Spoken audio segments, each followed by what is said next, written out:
ताजमहल मुघलांचा नाही तर आमच्या पूर्वजांचा आहे असा एक दावा भाजपाच्या खासदारांनी केला आहे आणि त्या संदर्भात बोलण्यासाठी MIMचे औरंगाबादचे खासदार इम्तियाज जलील आणि माजी आमदार वारिस पठाण आपल्यासोबत आहेत। हा दावा ऐकल्यानंतरची तुमची पहिली प्रतिक्रिया काय आहे? नहीं, अब कोई प्रतिक्रिया नहीं रहती है। मतलब कैसा है होता है कि मतलब एक बेवकूफ़ी की भी एक सीमा होती है, एक हद होती है। और जितने भी मुद्दे अब सामने आ रहे हैं ये सिर्फ बेवकूफ़ी के मुद्दे कहेंगे या लोगों को मुख्य मुद्दों से भटकाने के लिए कोई कह देता है कि ताजमहल हमारा है, कल कोई कहेगा कि लाल किला हमारा है, कोई कहेगा कि जामा मस्जिद हमारी है। तो ये सब जो है ये जानबूझकर किए जाने वाले मुद्दे हैं। मैं तो ये कहूँगा कि जब भी अदालतों के अंदर जाते हैं तो अदालत ने ऐसे सिर्फ उठाकर फेंकना नहीं चाहिए, बल्कि अदालत ने जो पेटिशनर होता है उसके ऊपर हैवी कॉस्ट लगाना चाहिए, क्योंकि ये देश का भी वक्त बर्बाद कर रहे हैं और बेफजूल की बातों को चर्चा के अंदर लेके जा रहे हैं जिसका कोई तथ्य नज़र नहीं आता है। हकीकत ये है कि ये बहुत ही स्ट्रैटेजिकली किया जा रहा है मोदी सरकार द्वारा कि मैं उनसे ये पूछो ही मत कि मतलब सब पेट्रोल क्यों ऐसा हो जा रहा है, डीज़ल की कीमत क्यों हो रही है, गैस के रेट आप बढ़ाते जा रहे हैं, बेरोज़गारी बढ़ती जा रही है। तो ये सवाल मैंने करना ही नहीं। मैं जैसे ही ये सवाल लेकर आता हूँ तो मुझसे सवाल किया जाता है कि नहीं, ताजमहल तो किसी और का है, लाल किला किसी और ने बनाया है, ये मस्जिद, ये मंदिर, ये इन्हीं मुद्दों के अंदर हमको उलझाए रखने का ये काम RSS और BJP द्वारा बहुत ही स्ट्रॅटेजिकली किया जा रहा है और उसके अंदर मीडिया का बहुत अच्छे तरीके से इस्तेमाल किया जा रहा है। आमच्या पूर्वजांचं आहे तशी कागदपत्र आहेत आणि तिथली काही 12 जी दरवाजे आहेत ते उघडण्याची मागणी देखील दिया कुमारी नावाच्या भाजपाच्या खासदारांनी केली। बघा, आज अलाहाबाद उच्च न्यायालयाने त्याची याचिका दी होती, त्याला फेटाळली आणि त्याला कमेंट पण केले आहेत त्यांच्या विरोधात, कारण की असा सगळे हिंदी आज इलाहाबाद हाई कोर्ट ने जो याचिका थी उसको रिजेक्ट कर दिया और जो PIL डाला था उसके खिलाफ काफ़ी उन्होंने कमेंट भी किया कि इस तरह की PIL डाल के क्या करना चाहते हो आप, कोर्ट का टाइम वेस्ट करते हो आप, किसने बनाया क्या किया, अब ये सब इन्वेस्टिगेशन करेगा कोर्ट। कल तो आप जज के चेंबर में आ जाओगे, आप जाओ PhD करो, GET करो, NIT ऐसा करके उनको बराबर रीत से लथाड़ा है आज। लेकिन आप इनको पता नहीं है ना कुछ भी, सिर्फ PIL डाल देने का है इनको। जाके ASI का सर्वे रिपोर्ट है 2017 अगस्त में, उन्होंने कहा कि ताजमहल में एक सिर्फ मकबरा है, ताजमहल, वहाँ कोई मंदिर नहीं है, वो गवर्नमेंट की अंडरटेकिंग में चलता है, ASI गवर्नमेंट के अंडर में है।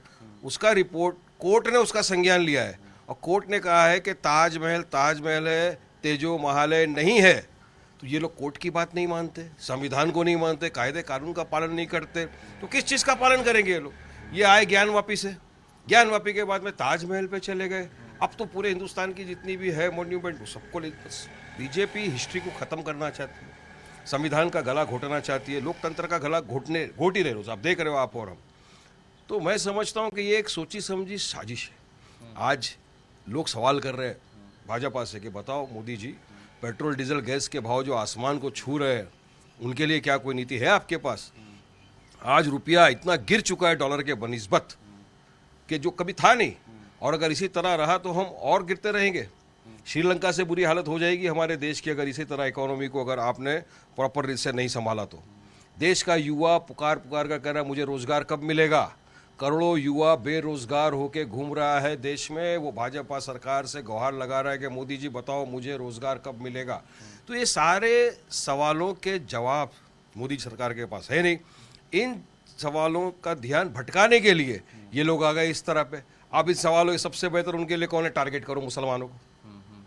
अब मुसलमान तो उनके लिए बन गया एक पंचिंग बैग का भी हो गया, एक वॉर वेज कर दिया है भाजपा सरकार ने मुसलमानों के विरुद्ध, और एक पैटर्न चला रहा है। आप देखिए, हिजाब से शुरू किया है लोगों ने, हलाल मीट पे आ गए, लाउड स्पीकर पे आ गए, ज्ञानवापी पे आ गए, ताजमहल पे आ गए, जहांगीरपुरी आपने देख लिया, शाहीन बाग आपने देख लिया। तो किसी ना किसी तरह एक कम्युनिटी मुसलमानों को टारगेट करो, पूरे मीडिया का ध्यान भी वहाँ भटका दो, पूरी देश की जनता का ध्यान वहाँ डाल दो और अपनी राजनीति साइड में चलाते रहो चंद वोटों के लिए।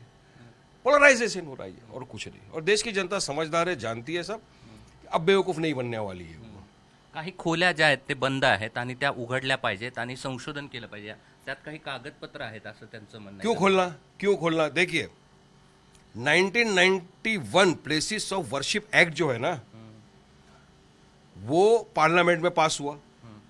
पार्लियामेंट में पास होने के बाद सुप्रीम कोर्ट में जब बाबरी मस्जिद की सिविल सूट याचिका डिसाइड हो रही थी, उस वक्त सुप्रीम कोर्ट ने उस बात का संज्ञान लिया है कि ये कॉन्स्टिट्यूशन का एक अहम हिस्सा है, और जो सुप्रीम कोर्ट ने कहा है कि जो 15 अगस्त 1947 के पहले की जितनी भी चीजें हैं उसको आप टच नहीं कर सकते, उसको आप नहीं, तो क्यों जाना वहां पर?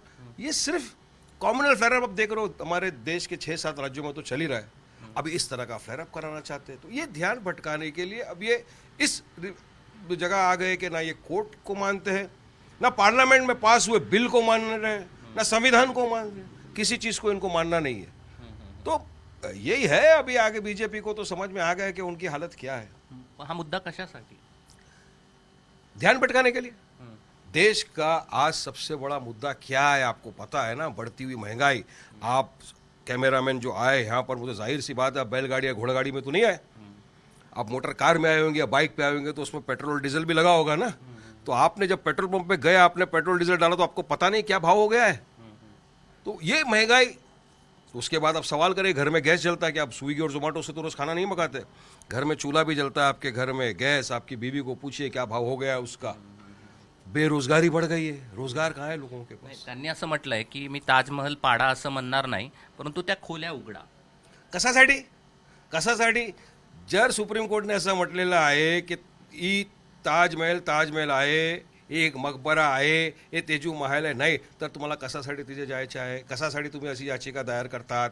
कोण तुम्हाला? भाजपा आणि RSSची जी नीती आहे ते तुम्हाला बोलतोय तुम्ही हे पैसे घ्या आणि तुम्ही याचिका टाका, PIL टाका.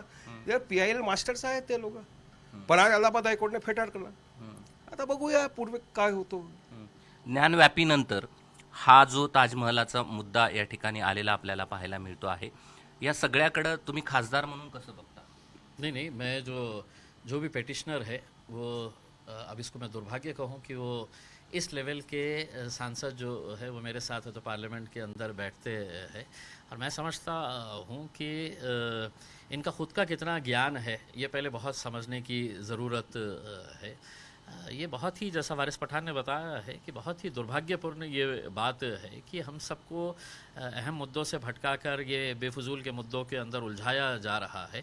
लेकिन मैं समझता हूँ कि इसके एक पॉजिटिविटी भी है, लोग बहुत होशियार हो चुके हैं, अब लोग इसको इतना संजीदगी से नहीं लेते हैं, और इसीलिए हमारी उम्मीद यही है कि ऐसे लोगों की साजिशें जैसी भी है, अदालत ने हस्तक्षेप करके इनकी जब इस तरह की फजूल की पेटिशन जब आती है तो इनके ऊपर हैवी कॉस्ट लाना चाहिए, पेनल्टी इम्पोज करना चाहिए, ताकि दोबारा कोई इस तरह से न कोर्ट का वक्त बर्बाद करे और न देश का वक्त बर्बाद करे। हे होते वारिस पठाण आणि इम्तियाज जलील. जो दावा केला जातोय की ताजमहल मुघलांचा नाही तर आमचा आहे, भाजपाच्या खासदारांचा, त्यावरची त्यांची ही प्रतिक्रिया होती. कॅमेरामन मोहम्मद समीसह मी कृष्णा केंडे, ABP माझा, औरंगाबाद. ABP माझा, उघडा डोळे बघा नीट.